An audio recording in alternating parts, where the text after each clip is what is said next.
Queridos hermanos, vamos a continuar con la lectura de la carta del apóstol Pablo a los romanos, que ya habíamos venido leyendo hasta el capítulo 4 y ahora vamos a leer el capítulo 5. El apóstol Pablo nos había explicado en todos los capítulos anteriores la relación entre fe y obras de la ley, la justificación del cristiano gentil y del cristiano que viene siendo converso desde el judaísmo, ¿no?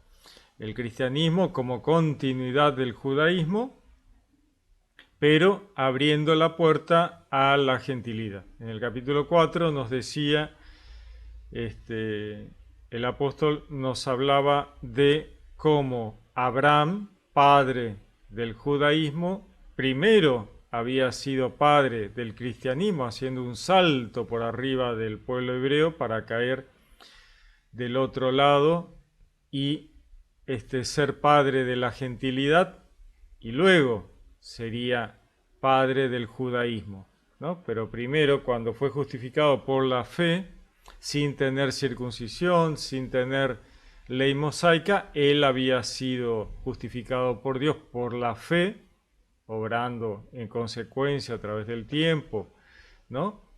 Y la promesa de Dios a Abraham fue cuando él todavía no tenía ni circuncisión ni ley mosaica. ¿Vamos?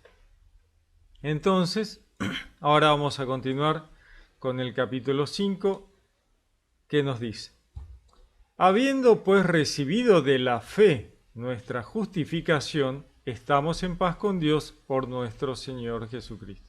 Entonces nos está diciendo, habiendo recibido por la fe el creer y obrar en consecuencia, con buenas acciones de amor al prójimo, estamos en paz con Dios, los cristianos gentiles, por nuestro Señor Jesucristo, por Jesús, el Mesías, que pagó el rescate, ¿no es cierto? Entonces, al haber pagado el rescate, rescata a la humanidad de las tribulaciones en las que el enemigo había metido y por las cuales corríamos el riesgo de la muerte segunda. Entonces dice, por quien hemos obtenido también mediante la fe el acceso a esta gracia en la cual nos hallamos y nos gloriamos en la esperanza de la gloria de Dios. Por quien hemos obtenido también mediante la fe el acceso a esta gracia. Bueno, Juan diría que había visto una puerta abierta en el cielo. ¿Cuál es la puerta abierta en el cielo? Bueno, la gracia que trae Jesús, la gratuidad de la posibilidad de alcanzar la vida eterna en base al puro amor de Dios por la humanidad, ¿no? En una justicia que tiene que ver con hacer esa justicia contra el enemigo, que es quien metió a la humanidad en este riesgo de la muerte segunda. Y nos gloriamos en la esperanza de la gloria de Dios, por supuesto. Más aún dice, nos gloriamos hasta en las tribulaciones, sabiendo que la tribulación engendra la paciencia, virtud probada, la virtud probada, esperanza. Y la esperanza no falla, porque el amor de Dios ha sido derramado en nuestros corazones por el Espíritu Santo que nos ha sido dado. Entonces vemos un poco esto, ¿no? Nos gloriamos, dice, ¿no?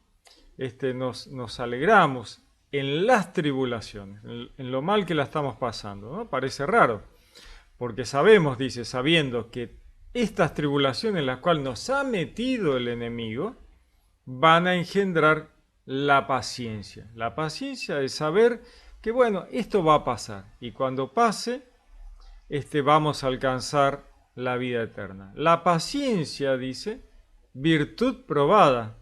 Claro, ¿por qué? Porque no aflojamos, nos mantenemos perseverantes aún en la tormenta, ¿no? Aún en la tormenta, en la tribulación que el enemigo nos mete, como en el libro de Job, pobre Job, que le había pasado de todo. Job representa a la humanidad. la humanidad pasando por todo tipo de calamidades, soporta en la esperanza de alcanzar la vida eterna, y esto genera virtud, la virtud de la paciencia, la virtud de la perseverancia, ¿no?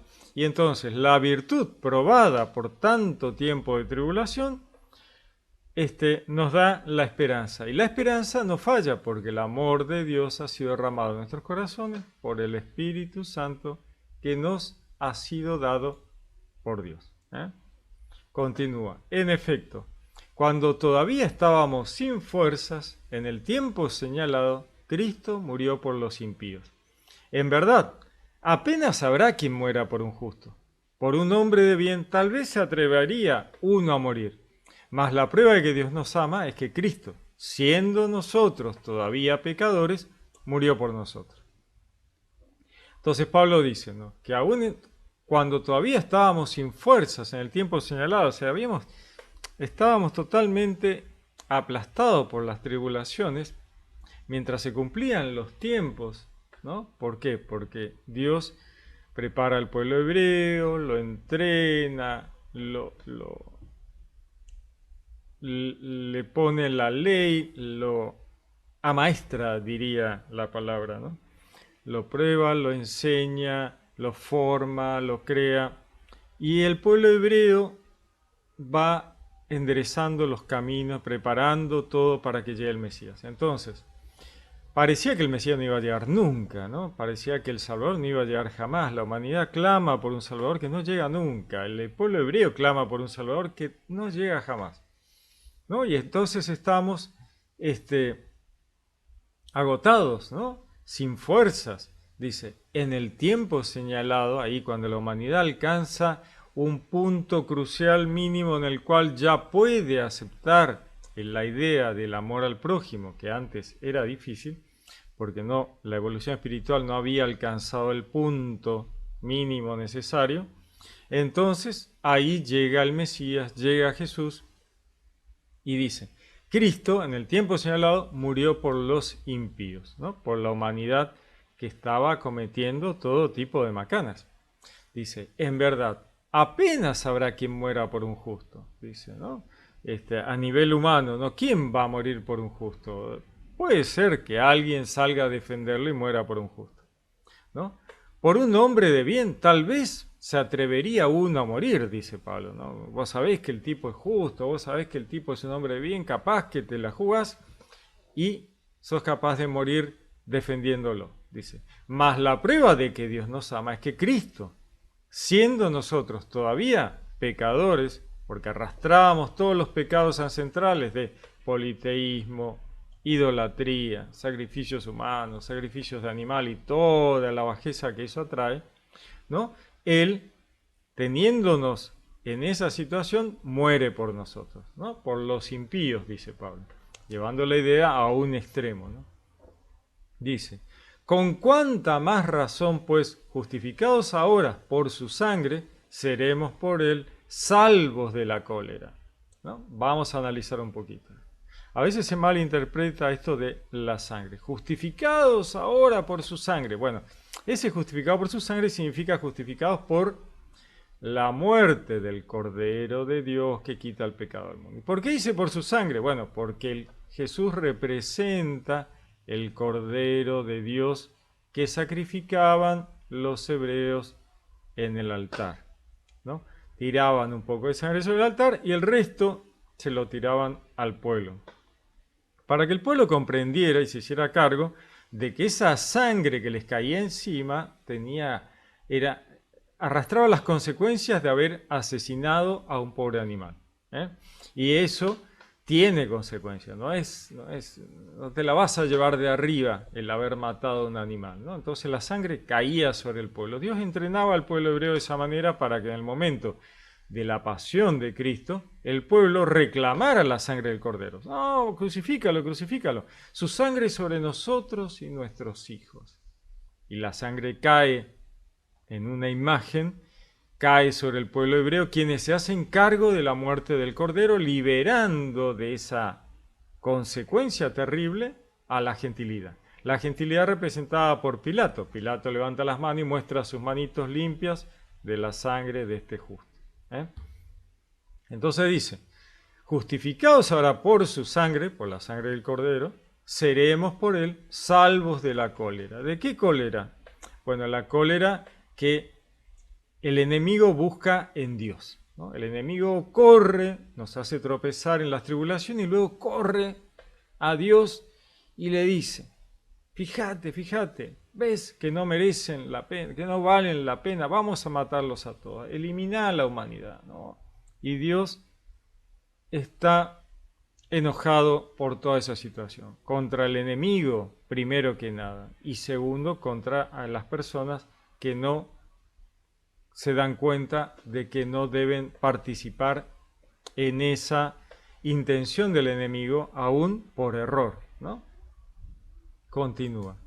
Si cuando éramos enemigos, dice, ¿no? Lleva la idea, recordemos que Pablo está llevando las ideas de un extremo al otro, ¿no? De un extremo al otro. ¿Podemos llamarnos enemigos de Dios? No. Él lo lleva a un extremo para probar lo que está haciendo, digamos, una tesis, ¿no? Entonces él lleva al extremo. Si cuando éramos enemigos fuimos reconciliados con Dios por la muerte de su Hijo, con cuánta más razón, estando ya reconciliados, seremos salvos por su vida, ¿no? Cuando Él nos rescata y paga todos nuestros pecados, nos hemos reconciliado con Dios, ¿no?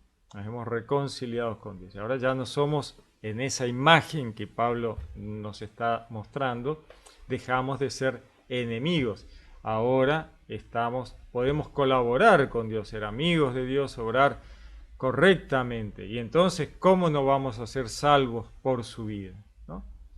Dice, y no solamente eso, sino que también nos gloriamos en Dios por nuestro Señor Jesucristo, por quien hemos obtenido ahora la reconciliación, ¿no? Obtenemos la reconciliación de Dios por medio de Jesucristo. Jesucristo es el nombre del Verbo encarnado terrenalmente, que viene a cumplir con roles de la divinidad en la historia de la salvación. ¿Cuáles son esos roles? El de ser absolutamente hombre para ser una persona completamente persona. El otro es el de ser judío, ¿no? Realmente hijo de David, ¿no? El león que vemos en los vivientes, por ejemplo, del Apocalipsis, ¿eh? El hombre, el león, hijo de David, realmente judío. El otro es el ser el Cordero de Dios que quita el pecado del mundo, ¿no? Entre los vivientes del Apocalipsis vemos el buey, ¿no? El buey, el animal al sacrificio. Y al final, absolutamente Dios, ¿no? Totalmente Dios y trascendental, ¿no? El águila de los vivientes del Apocalipsis. Los cuatro son Jesús, los cuatro son los roles de la divinidad en la historia de la salvación. Y de esa manera alcanzamos la reconciliación con Dios. Dice, continúa. Por tanto, como por un solo hombre entró el pecado en el mundo y por el pecado la muerte, y así la muerte alcanzó a todos los hombres, por cuanto todos pecaron. Bueno, otra vez, nuevamente vamos a un extremo. ¿Por un solo hombre entró el pecado al mundo? Bueno, la verdad que no. O sea, Adán no era. Vamos a analizar un poquito el Edén, ¿no? Primero, Dios no está loco. O sea, por un tipo que come de un fruto prohibido, no va a poner a toda la humanidad en un drama de muerte, no. Pablo está llevando esto a una situación extrema. Adán y Eva no son los primeros de la humanidad, son simplemente los primeros del pueblo hebreo. La humanidad está fuera del Edén viviendo hace mucho tiempo, cientos de miles de años, ¿no? Entonces, por esa tribulación en la que el enemigo ha metido a esa humanidad que está fuera del Edén, es que Dios hace esa recreación del Edén para que Adán y Eva alcancen el conocimiento de quién es el culpable de esa tribulación. Bueno, cuando Dios les pregunta, ¿y quién te dio de comer? Y todos miran a la serpiente, esa es la información que la humanidad necesitaba. Y ellos la llevan afuera del Edén, ¿no? Entonces tenemos que dice, por tanto, como por un solo hombre entró el pecado en el mundo, es una imagen, ¿no?, de que por ese hombre que es Adán, ¿no?, como para poner una contraposición entre Adán y Jesús, Adán entró el pecado en el mundo. En realidad no entra el pecado en el mundo por Adán, sino que Adán y Eva toman conciencia del conocimiento profundo y desmenuzado del bien y del mal. Eso se trata la imagen del árbol de la ciencia que es justamente el conocimiento desmenuzado de algo, del bien y del mal, y internalizan el producto de haber conocido profundamente el bien y el mal, que es esa imagen de comer del árbol, que siempre se imagina como comiendo el fruto del árbol. La manzana no existió, el fruto tampoco. Es el conocimiento profundo y internalizar ese conocimiento profundo. Y al internalizar profundamente el conocimiento del bien y del mal, somos conscientes de lo que está bien y lo que está mal. Y obramos mal. Entonces, ahí somos imputables. Si no, éramos inimputables. Porque estábamos haciendo cosas de las cuales no sabíamos si estaba bien o estaba mal. Ahora sabemos. E inmediatamente que sabemos, viene el castigo si obramos mal. Entonces corremos el riesgo, al conocer que estábamos obrando mal, al ser conscientes de que estamos haciendo el mal a conciencia, entonces sí se nos puede acusar de estar haciendo algo mal y entonces corremos el riesgo de la muerte segunda. Por eso se habla de que por ese pecado entró el pecado y por el pecado la muerte. Y así la muerte, en realidad es la posibilidad de la muerte segunda, alcanzó a toda la humanidad. Por cuanto todos compartimos, ¿no? Por eso dice, por cuanto todos pecaron. ¿Todos pecaron? Algunos sí, algunos no. La imagen siempre es extrema. Entonces, ¿todos pecaron? No. Todos arrastran los pecados ancestrales de una humanidad confundida. Por eso Jesús nos limpia a toda la humanidad de todo eso anterior. Dice, porque hasta la ley había pecado en el mundo, pero el pecado no se imputa no habiendo ley. Esto de lo cual hablábamos recién, ¿no? Porque hasta la ley había pecado en el mundo, pero el pecado no se imputa no habiendo ley. Con todo, reinó la muerte desde Adán hasta Moisés, aún sobre aquellos que no pecaron con una transgresión semejante a la de Adán, el cual es figura del que había de venir, ¿no? Estaba diciendo, es una imagen de contraposición, ¿no?, entre Adán y Jesús. Por uno, la humanidad adquiere la posibilidad de la muerte segunda y por el otro alcanza la vida eterna. Dice entonces, con todo reinó la muerte, la posibilidad de la muerte segunda, desde Adán hasta Moisés. Moisés recibe la ley. Aún sobre aquellos que no pecaron con una transgresión semejante a la de Adán, la cual es figura del que habría de venir, Jesús. Pero con el don no sucede como con el delito. Si por el delito de uno murieron todos, bueno, mantengamos en la mente que es una imagen extrema. No murió nadie. La muerte del cuerpo es natural a todos. Y la muerte segunda está stand-by hasta que se decida, ¿no es cierto?, quién realmente va a la disolución de su alma a la muerte segunda o alcanza la vida eterna. Entonces, dice, si por el delito de uno solo murieron todos, ¿cuánto más la gracia de Dios y el don otorgado por la gracia de un solo hombre, Jesucristo, se ha desbordado sobre todos, ¿no? Las imágenes extremas, ¿no? Uno, murieron todos, por el otro, todos viven. En realidad, no había muerto nadie, estaban todos stand-by esperando, y por Jesús, toda la humanidad tiene la posibilidad de alcanzar la vida eterna. Dice, y no sucede con el don como con las consecuencias del pecado de uno solo, porque la sentencia, partiendo de uno solo, lleva a la condenación. Mas la obra de la gracia, partiendo de muchos delitos, se resuelve en justificación. Bueno, esto que hablamos recién, ¿no es cierto? Dice, no sucede con el don como con las consecuencias del pecado de uno solo, porque la sentencia, partiendo de uno solo, lleva a la condenación. Mas la obra de la gracia, de la gratuidad de Dios, partiendo de muchos delitos de toda la humanidad, se resuelve en justificación por el amor de Dios. En efecto, dice, si por el delito de uno solo reinó la muerte por un solo hombre, con cuánta más razón los que reciben en abundancia la gracia y el don de la justicia reinarán en la vida por uno solo, por Jesucristo. Bueno, vemos el paralelismo, ¿no? Uno solo Adán, uno solo Jesucristo. Bueno, Jesucristo sí, es uno solo, pero es Dios, que es como si fuera toda la humanidad, todo el universo. Y Adán está representando a toda la humanidad, ¿no? Como humanidad ancestral que cometió graves pecados.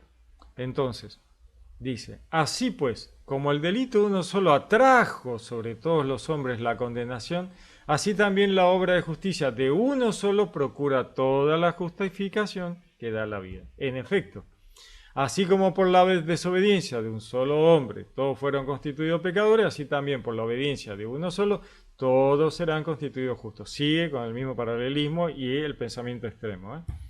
La ley dice, en verdad, intervino para que abundara el delito. Pero donde abundó el pecado, sobreabundó la gracia. Bueno, ¿la ley hizo que abundara el delito? No, puso blanco sobre negro. Y ahí se tomó conciencia de que el delito abundaba. Pero no fue la ley la que trajo el delito, no. Simplemente fue una lupa que se puso para que se pudiera ver lo que estaba pasando, ¿no? Sin la ley, la gente obraba sin conocimiento de lo correcto y lo incorrecto, lo que estaba bien y lo que estaba mal. Entonces hacían todo tipo de barbaridades. La ley pone blanco sobre negro. Bueno, mira, esto se puede, esto no se puede. Esto se puede, esto no se puede. Y entonces, en el momento en que la ley aparece, queda en evidencia todo lo que no se puede, lo que está mal, y entonces abunda el delito. Oh, ¿cómo puede ser? Yo hasta ayer no sabía lo que estaba haciendo mal, y ahora resulta que hice todo tipo de macana porque cuando me dicen que la ley dice que esto no puedo, yo tengo una carga enorme de delitos pendientes. Por eso dice, abundó el pecado. Donde abundó el pecado, sobreabundó la gracia. Así lo mismo que el pecado, así, la misma que el pecado reinó en la muerte, así también reinaría la gracia en virtud de la justicia para vida eterna por Jesucristo nuestro Señor. Entonces, lo mismo que el pecado reinó en la muerte, ¿no? De vuelta la contraposición, ¿no? El pecado trayendo la posibilidad de la muerte segunda, así también reinaría la gracia, la gratuidad del amor de Dios en virtud de la justicia para vida eterna que nos trae Jesús. La justicia que juzga al enemigo como culpable de la tribulación humana. Romanos capítulo 6 dice, ¿qué diremos pues?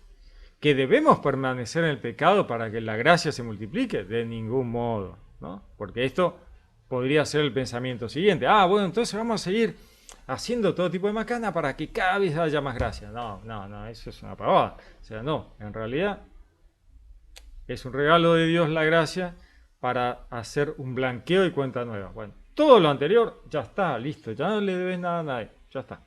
Bueno, ahora deja de hacer macanas para que no vuelvas a tener cargos contra vos. O sea, tenés que portarte, ahora además portate bien y ya está. Todo lo anterior ya está pago, ya fue. Es un blanqueo y cuenta nueva. Se terminó. Entonces ahora tenés que portarte bien. Dice, los que hemos muerto al pecado, ¿no? Acá nos muestra como si muriéramos en la muerte de Jesús, hemos muerto al pecado anterior. Dice, ¿cómo seguir viviendo en él? O sea, tenés que cambiar tu vida a partir de acá. ¿O es que ignoráis que cuando fuimos bautizados en Cristo Jesús, fuimos bautizados en su muerte? Pablo está diciendo, en el momento de bautizarnos en Cristo, nos hemos bautizado en ese borrón y cuenta nueva de Jesús. Nos bautizamos en la muerte de Él y con la muerte de Él se han muerto todos los pecados anteriores. Fuimos, pues, dice, con Él sepultados por el bautismo en la muerte, a fin de que al igual que Cristo fue resucitado entre los muertos por medio de la gloria del Padre, así también nosotros vivamos una vida nueva. Jesús muere y se lleva todos nuestros pecados, resucita y nos da la vida eterna, vida nueva, blanqueo, cuenta nueva. Porque dice, porque si hemos hecho una misma cosa con Él por una muerte semejante a la suya, también lo seremos por una resurrección semejante.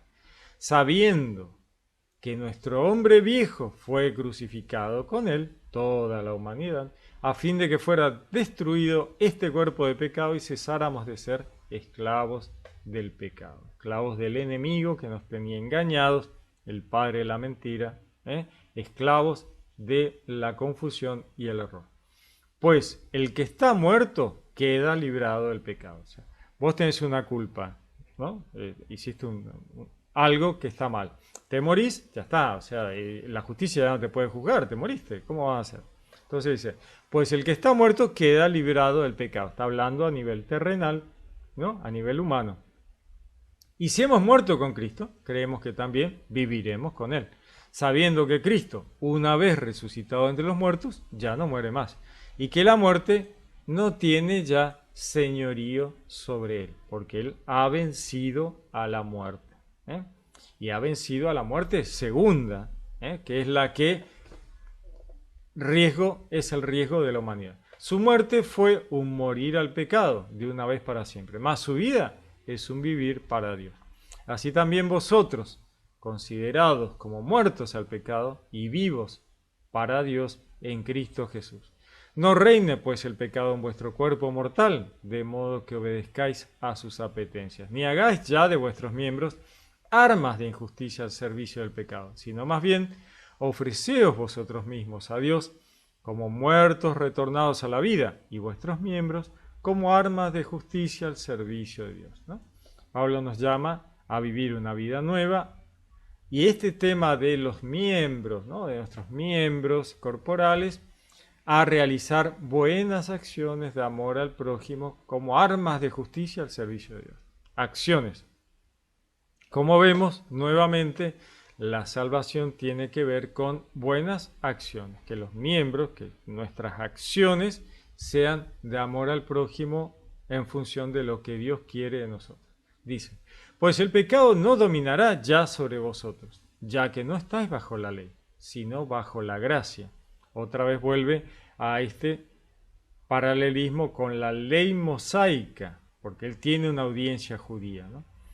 Sino bajo la gracia. Le está haciendo a los judíos, suéltense de la ley, dejen de ser judíos, pásense al cristianismo, pero de manera completa. No tengan un pie en la ley y un pie en el cristianismo. La ley los atrasa, los retrasa. Suelten la ley, vengan al cristianismo. No pueden estar un pie de cada lado, porque si no, no van a estar en el lugar correcto. Dice, ¿pues qué? ¿Pecaremos porque no estamos bajo la ley, sino bajo la gracia? De ningún modo. ¿No sabéis que al ofreceros a alguno como esclavos para obedecerle, os hacéis esclavos de aquel a quien obedecéis, bien del pecado para la muerte, bien de obediencia para la justicia? Pero gracias a Dios vosotros, que erais esclavos del pecado, habéis obedecido de corazón aquel modelo de doctrina al que fuisteis entregados. Y liberados del pecado, os habéis hecho esclavos de la justicia, ¿no? Como para servir a la justicia de Dios. Hablo en términos humanos, dice Pablo, ¿no? Para que comprendamos estos límites, estos extremos, ¿no? Hablo en términos humanos, en atención a vuestra flaqueza natural, pues si en otros tiempos ofrecisteis vuestros miembros como esclavos a la impureza y el desorden, hasta desordenaros, ofrecerlos igualmente ahora a la justicia para la santidad, ¿no? Está diciendo, bueno, si la humanidad antes estaba enganchada en hacer todo tipo de macanas, ¿no? En la flaqueza natural, bueno, con esa misma energía que se ponía antes en hacer macanas, ahora la idea es hacer todo para bien, sabiendo qué es lo correcto que se debe hacer. Dice, pues cuando eras esclavo del pecado, eras libre respecto de la justicia. ¿Qué frutos cosechasteis entonces en aquellas cosas que al presente os avergüenzan? Pues su fin es la muerte. Pero al presente, libres del pecado y esclavos de Dios, fructificáis para la santidad. Y el fin, la vida eterna. Pues el salario del pecado es la muerte. Pero el don gratuito de Dios, la vida eterna en Cristo Jesús, Señor nuestro. ¿No? Como pago, ¿no? Como pago de las acciones del pecado, bueno, la muerte segunda. Pero como pago para nosotros de obrar correctamente gracias al don gratuito de Dios, bueno, es alcanzar la vida eterna por gracias al sacrificio de Jesús como la puerta que nos lleva a la salvación. Interesante, ¿no? Interesante porque Pablo hace toda una reflexión enorme que es interesante tenerla clara y fresca para comprender estos paralelismos, ¿no? Entre ley y gracia. Un hombre pecó y toda la humanidad. Bueno, un hombre pecó, no, pues después uno a veces escucha, no, pero ¿cómo? Uno, por culpa de que Adán probó del... Entonces toda la humanidad pecó. Bueno, no, es un extremo de imagen. La humanidad ya estaba haciendo macanas. Y es una imagen en la cual hace una contraposición entre un hombre Adán, un hombre Jesucristo. Jesucristo encarna toda, levanta toda la humanidad. Adán representa a la humanidad en sus error engañado por el enemigo. Eso es lo que está pasando afuera del Edén, ¿no? No tiene sentido que Dios por un hombre que cometa un error pague toda la humanidad con esa gravedad. No, no, es una imagen extrema para probar una tesis de lo que él está tratando de mostrarnos en esos paralelismos e imágenes extremas. Adán y Eva no son los primeros de la humanidad, sino simplemente los primeros del pueblo hebreo que llevan esa información de saber quién es el culpable de la tribulación humana a la humanidad. Esto lo digo, parece una tontería total, pero hay mucha gente que cree que Adán y Eva son los primeros de la humanidad. Bueno, no tiene sentido. La ciencia ya nos ha explicado claramente que con dos personas y en tan poquitos años no se podría poblar todo el planeta y llegar a 7.000 millones de habitantes como somos hoy. Aparte hay toda una evolución humana que está aprobada, no es un delirio. Y si no logramos congeniar religión y ciencia, simplemente es porque no estamos entendiendo la Biblia, no porque la ciencia esté equivocada. Lamentablemente no podemos leer, hacer lecturas literalistas y quedarnos pensando que la Tierra es plana, que Adán y Eva son los primeros de la humanidad, que el mundo fue creado hace 5.000 años. No, ya, digamos, eso ya no hay lugar para eso en este mundo de hoy, ¿no? O sea, eso podríamos comprenderlos hace 3.000 años atrás, pero no hoy, ¿no? Así que debemos tener un pensamiento adulto de la fe y comprender que si algo no está congeniando con la ciencia es porque simplemente no lo estamos entendiendo, ¿no? Lo digo para aquellos que leen la Biblia de manera literalista y bueno, se pone realmente complicado.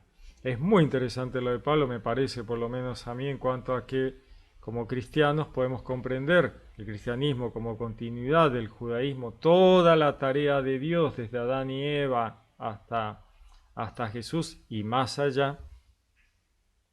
El trabajo de Dios para rescatar a esa humanidad ancestral que estaba ahí afuera del Edén y todo el esfuerzo que hace Dios para contrarrestar el engaño del enemigo y hacer justicia con la humanidad en cuanto a que era injusto que la humanidad estaba pasando por ese error en el cual nos había metido el enemigo. Y la justicia de Dios, si el enemigo no se arrepiente, va a ser su disolución, que de hecho, cuando leemos el Apocalipsis, es lo que ocurre porque lamentablemente no se arrepintió. Muy bien, muy lindo Romanos. Vamos a ir leyendo Romanos. Recién llegamos al capítulo 6. Vamos a continuar. Muy bien, les deseo un lindo día. Que Dios los bendiga. Los saludo con gran afecto. Les habló Pablo K.